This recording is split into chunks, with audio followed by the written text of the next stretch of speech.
Ito si Raichu, ang tinaguriang The King of Double Dash. Talaga namang malakas dahil tinalo ako, pero sa rematch namin, hindi ko na siya pagbibigyan. Ito si Scythe. Kung si Raichu nga ang nagpauso ng Double Dash, siya naman ang nagpauso ng kickback. At malakas din dahil tinalo rin ako, pero sa rematch namin, ako naman.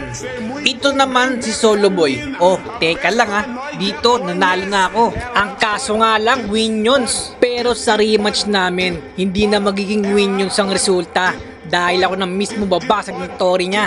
Ito naman si Almighty. Malakas pero hindi pa kami nagkakasagupa. At ang uli, ito si Louie na talaga namang napakalakas. Marami na nga itong tinalo kahit yung mga pro player na kilala nyo.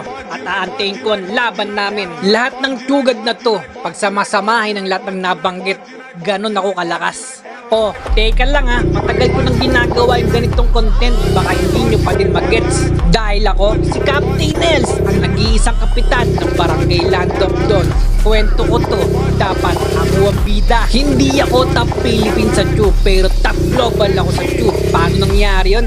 Dahil top global ako sa sarili kong mundo. Oo na, yung mga idol nyo, mga tugad dyan. Pero ako, god ako ng mga gods. Malakas pa ako sa mas malakas. Captain Els no counter kahit puro talo. Lagi naman bida sa sariling kwento.